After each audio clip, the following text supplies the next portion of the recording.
Bismillahirrahmanirrahim. Assalamualaikum warahmatullahi wabarakatuh.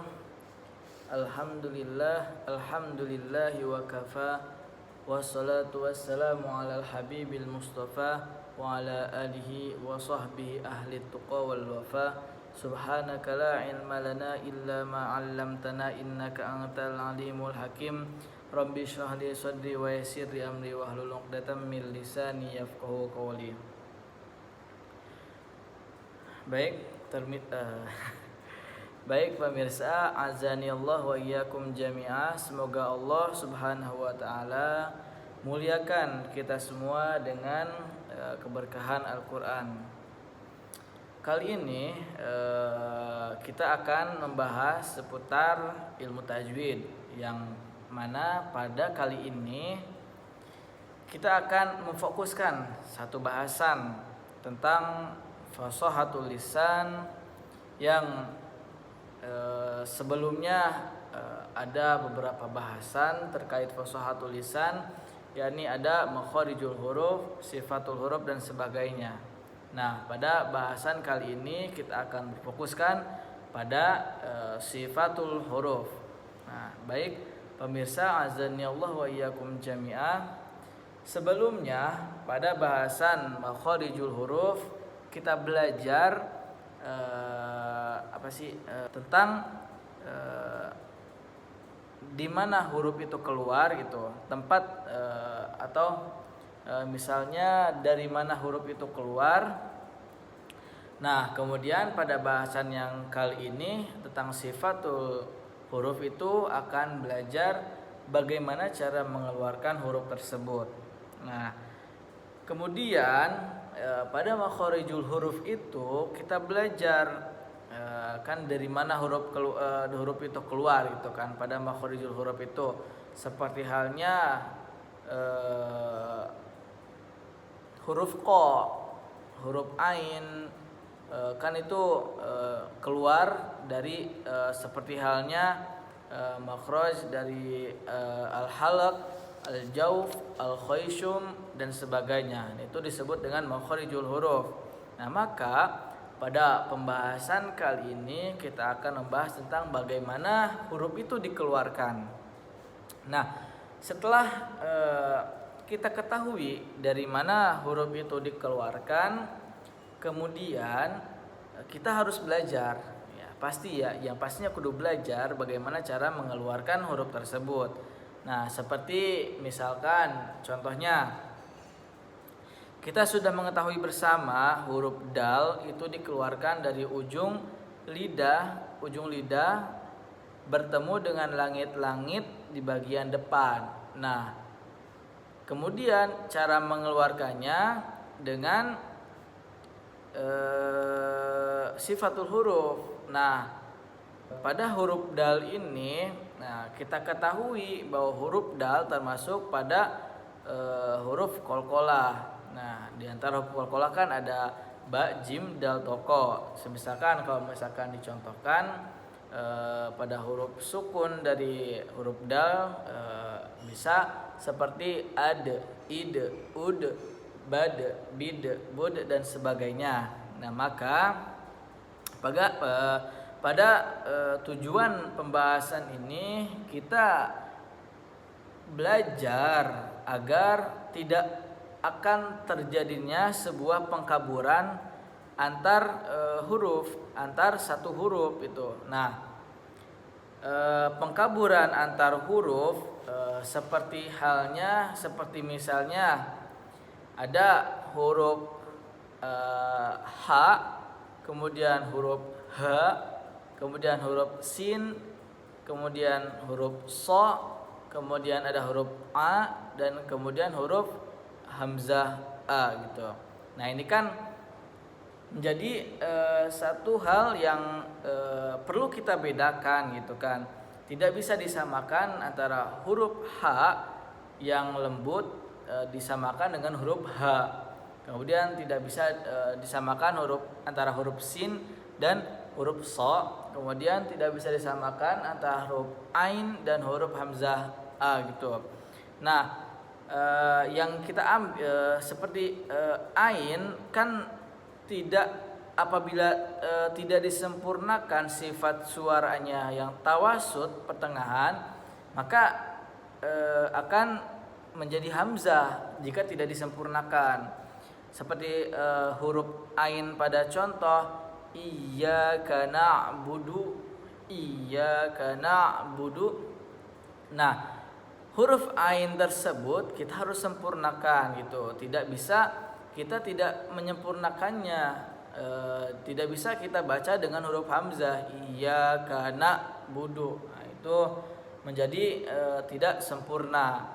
Nah, pemirsa azan ya Allah wa iyyakum jami'ah, sering kita temukan pelajar ataupun orang yang sering menisbatkan hukum tajwid itu hanya pada makhraj huruf saja.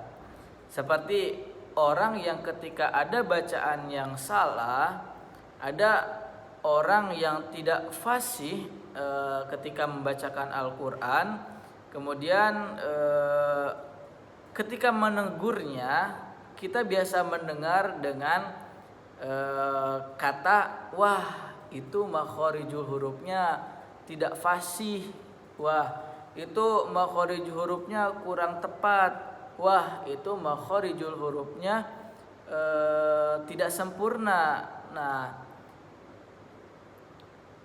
itu kan sering kita melihatlah kejadian tersebut. Nah, padahal pada kenyataannya kefasihan suatu bacaan ditentukan oleh sifatul huruf, bukan hanya tentang makharijul huruf saja. Seperti tadi digambarkan bahwa makharijul huruf itu kita mengetahui tempat keluarnya huruf-huruf saja begitu. Nah, jadi banyak sekali yang ditentukan oleh sifatul huruf. Nah, saya kasih contoh lagi.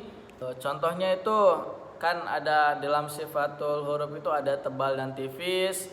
Nah, itu kan perlu dikaji lagi antara tebal dan tipisnya juga gitu. Kalau misalkan jika makhrajnya udah benar tapi tebal tipisnya kurang gitu. Misalkan desisnya kurang gitu, tebalnya kurang, terus kurang hamesnya dan sebagainya. Nah, dari yang telah digambarkan dari awal sampai sekarang, kita akan mengetahui gitu kan apa arti pengertian definisi dari sifatul huruf itu tersendiri, agar kita bisa memahaminya lebih dalam, lebih mudah untuk dipahaminya juga. Nah, secara lughah sifatul huruf itu terbagi menjadi dua kata bahasa Arab atau kalimat bahasa Arab. Yang pertama adalah sifatun yang itu adalah jamak dan tunggalnya adalah sifatun. Kemudian ada al-huruf yang tunggalnya adalah kata harfan atau kalimat harfan yang artinya huruf-huruf. Nah, jadi sifat pada secara arti lughahnya itu sifatul huruf adalah sifat-sifat huruf ijaiyah. Nah, kemudian ada pengertian dari sifatul huruf dari secara istilah. Nah, secara istilah sifatul huruf adalah kaifiyatu aridatun lil harfi inda usulihi fil makhraji minal jahri war rakhawati wa ma asbaha zalik. Ya, artinya sifat yang tampak saat huruf itu dikeluarkan dari makhraj yang baik itu jelas, lunak dan lain sebagainya. Nah, sifat-sifat huruf, sifatul huruf terbagi menjadi dua. Ada sifat lazimah atau zatiyah, yang artinya itu adalah sifat yang selalu mengikuti dan melekat pada masing-masing huruf. Kemudian ada sifat aridah. yaitu sifat yang timbul hanya sesekali saja. Sifat yang baru ada ketika huruf-huruf hijaiyah itu bertemu dengan huruf-huruf tertentu. Nah, seperti halnya sifat lazimah memiliki lawan kata. Nah, seperti contohnya jahar, rokhawah, istifal, infitah, ismat. Nah, itu ada lawannya itu seperti hamas, syiddah, tawasud, isti'la, itbaq dan izlaq. Nah, kemudian yang tidak memiliki lawan katanya itu seperti sofir, qalqalah, lin, inhiraf, takrir, tafashi, istitalah dan gunah. Nah, kemudian ada sifat aridah, sifat yang ditimbulkan sesekali, seperti halnya tadi yang ketika menghadapi satu huruf. Itu ada pada idgham, izhar, idgham, iqlab, ikhfa, mad, tafkhim, tarqiq, waqaf, ibtida, saktah, sukun, syakal atau harokat dan sebagainya. Nah, dari itu semua ada manfaat dari mempelajari sifat-sifat huruf. Yang pertama, dapat membedakan huruf-huruf yang makhrajnya sama, yang tempat keluarnya sama, dapat dibedakan oleh sifatul huruf.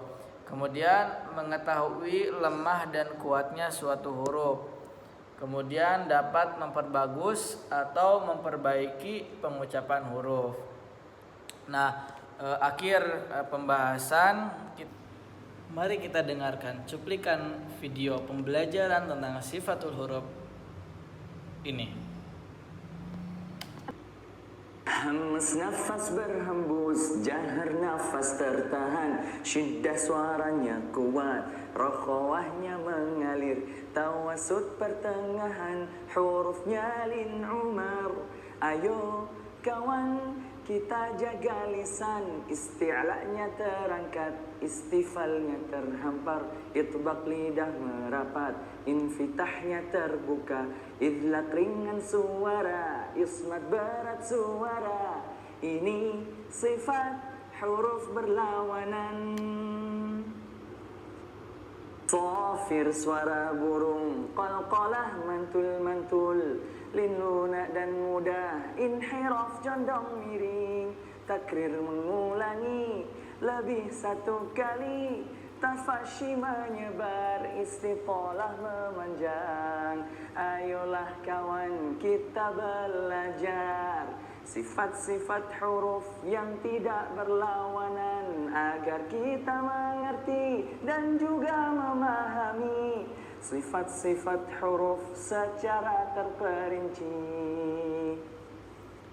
Oke, itu cuplikan beberapa video yang untuk mengakhiri pertemuan kali ini.